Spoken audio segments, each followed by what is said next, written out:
ओम शांति। अगर हम खुद के जीवन को देखते हैं, अपनी मन की स्थिति को चेक करते हैं, आसपास सृष्टि पर जो हो रहा है वो देखते हैं, दुख, दर्द, अशांति, चिंता, नफरत, इसको स्वाभाविक हमने मान लिया है और हम अपनी दुनिया को घोर कलयुग कहते हैं। लेकिन क्या ये दुनिया सदा इसी तरह घोर कलयुग रहेगी और कितना ये कलयुग अतीत हो जाएगा? परमात्मा का हमसे वायदा है कि जब जब इस सृष्टि पर धर्म की ग्लानि होगी तो मैं स्वयं सृष्टि परिवर्तन के लिए अवतरित होऊंगा।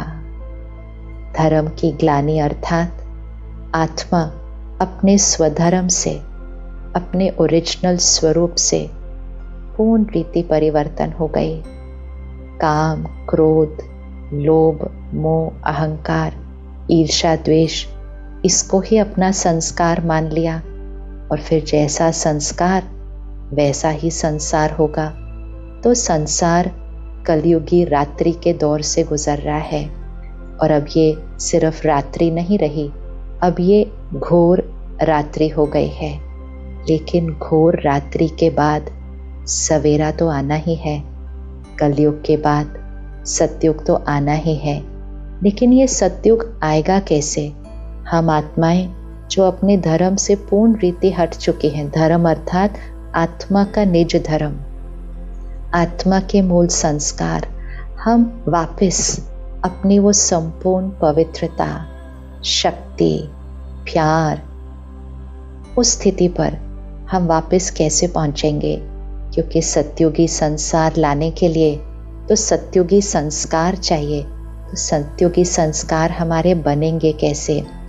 इसीलिए इस घोर रात्रि के समय ही परम धाम से निराकार परमात्मा शिव, निराकार परम आत्मा शिव, ज्योति बिंदु है ना, शिव जिसको हम प्यार से शिव बाबा कहते हैं, निराकार परमात्मा शिव स्वयं इस रात्रि के समय ही इस सृष्टि पर अवतरित होते हैं। इसीलिए हम कहते हैं शिव रात्रि, रात्रि के समय अवतरित होते हैं ना, इसीलिए महाशिवरात्रि। निराकार परमात्मा शिव सृष्टि पर अवतरित होकर हमें ज्ञान की बूंद बूंद समझाते हैं, अर्थात हमारे बुद्धि रूपी कलश में ज्ञान की बूंद हर रोज हर रोज हर रोज परमात्म ज्ञान की बूंद बुद्धि रूपी कलश में पड़ती जाती है। इसीलिए तो शिवलिंग के ऊपर एक कलश दिखाते हैं और जिससे जल की बूंद बूंद बूंद बूंद पड़ती जाती है। जैसे जैसे इस ज्ञान की बूंद बूंद बुद्धि के अंदर पड़ती जाती है, बुद्धि स्वच्छ दिव्य बनती जाती है, तो हमारा जागरण होता है। कौन सा जागरण? अज्ञान की नींद से जागरण। कौन सा अज्ञान? सबसे पहले ज्ञान की बूंद जो पड़ती है वो ये, मैं शरीर नहीं हूँ, मैं ये नाम, ये पढ़ाई, ये पोजीशन, ये संपत्ति, ये रिश्ते, ये सब कुछ मेरा है, लेकिन ये मैं नहीं हूँ। मैं तो इन सबको निभाने वाली, इस शरीर को यूज करने वाली, मैं चैतन्य शक्ति, मैं आत्मा हूँ। ये पहली ज्ञान की बूंद हमारा जागरण करती है। हम अज्ञान की नींद में सोए हुए थे, इन सारी चीज़ों को ही मैं समझ लिया था। दूसरी ज्ञान की बूंद कि समय कौन सा चल रहा है? सृष्टि परिवर्तन का, कलयुग का समय चल रहा है, लेकिन बहुत जल्दी सतयुग हम सबको मिलकर बनाना है।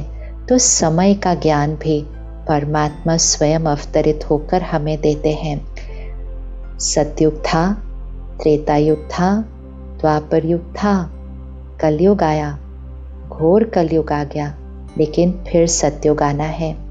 सतयुग, त्रेता, द्वापर, कलयुग में इस सृष्टि चक्र को क्रॉस करने वाली मैं आत्मा हूँ। जैसे हम ही सुबह में होते हैं, दोपहर में होते हैं, शाम में होते हैं, फिर रात में होते हैं, फिर रात के बाद घोर रात्रि होती है, फिर हम उठते हैं, जागरण होता है, स्वच्छ होते हैं, शुद्ध होते हैं और हमारा सवेरा शुरू हो जाता है। ये 24 घंटे का चक्र रोज चलता है। इसी तरह सृष्टि चक्र में मैं आत्मा ही सत्युगी दिव्य आत्मा थी। नीचे उतरते उतरते मैं आत्मा ही आज कलयुग में विकारी, तमोगुणी, इम्प्योर आत्मा बन गई हूँ। ये ज्ञान की बूंद पड़ते ही जागरण होता है, क्योंकि हमने तो समझा हम कमज़ोर हैं, हम शक्तिहीन हैं, हम कुछ नहीं कर पाते।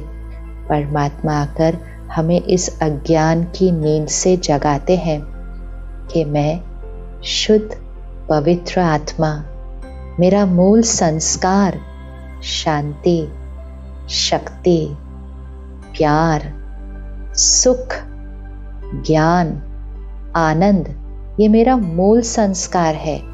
अज्ञानवश तो हम इन सारी चीज़ों को बाहर ढूंढ रहे थे, मांग रहे थे प्यार मिले, सुख मिले, शांति मिले। जागरण कि ये तो मेरा अपना संस्कार है, मैं ही पवित्र आत्मा हूँ, मैं ही शांत स्वरूप हूँ। जागरण हुआ, अज्ञान की नींद से जागे। लेकिन कब जागे? जब ज्ञान की बूंद बूंद बुद्धि में आई। कब पड़ी? जब परमात्मा कलयुगी रात्रि के अंदर निराकार परमात्मा शिव सृष्टि पर अवतरित हुए। इसीलिए शिवरात्रि के दिन जागरण होता है, जागरण होता है।